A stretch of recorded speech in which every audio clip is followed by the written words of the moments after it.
Melihat rapor Shin Tae-yong di Timnas Indonesia versus Malaysia. Tahan pemain ke Timnas Indonesia Erick Thohir beri sinyal ancaman ke Persija dan PSM.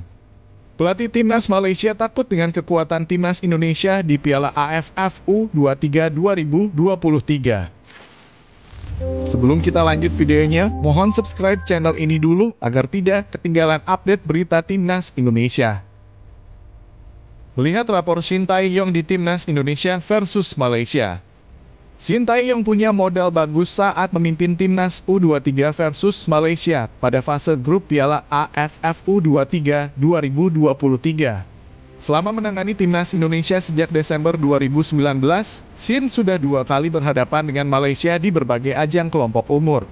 Hasilnya, semua pertandingan berakhir dengan kemenangan. Pertemuan pertama terjadi pada Piala AFF 2020. Dalam pertandingan babak grup ini, tim Garuda tampil garang dengan melibas pasukan Harimau Malaya 4-1. Duel berikutnya terjadi dalam ajang SEA Games 2020. Dalam laga perebutan medali perunggu, Indonesia menang adu penalti setelah imbang 1-1 di waktu normal. Kini Indonesia dan Malaysia akan bentrok lagi dengan Malaysia di dalam ajang Piala AFF U23 2023. Pertandingan ini akan berlangsung pada Jumat mendatang.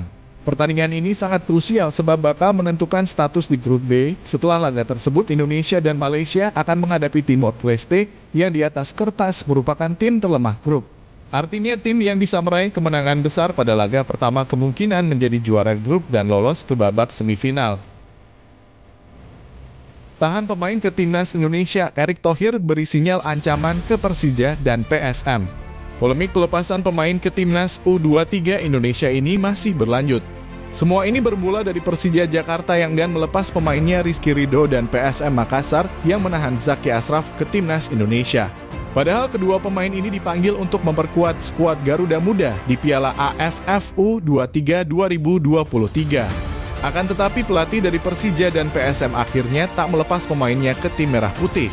Sehingga tim pelatih Timnas U23 Indonesia pun mencari pengganti dari Rizky Ridho dan Zaki Ashraf untuk dibawa ke Thailand.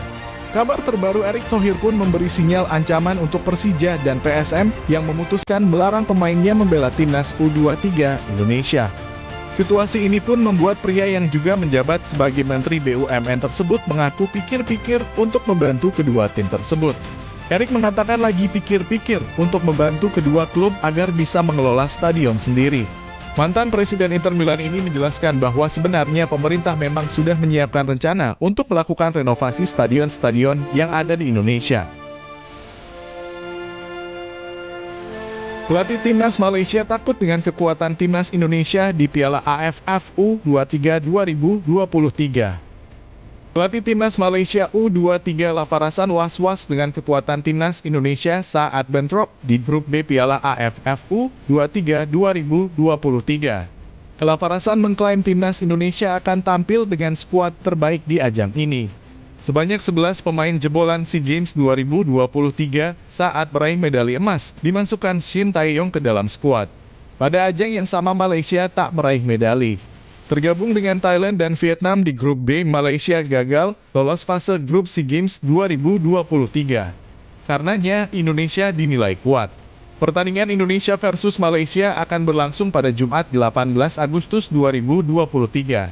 Pertandingan ini dinilai sangat menentukan status lolos ke babak semifinal Piala AFF U23 2023 sebab setelahnya kedua tim akan melawan Timor Leste di fase grup. Persiapan Indonesia dan Malaysia terbilang sama-sama mepet. Kedua tim hanya bersiap tak lebih dari sepekan. Sudah begitu tidak semua pemain terbaik bisa dipanggil karena liga sedang berlangsung.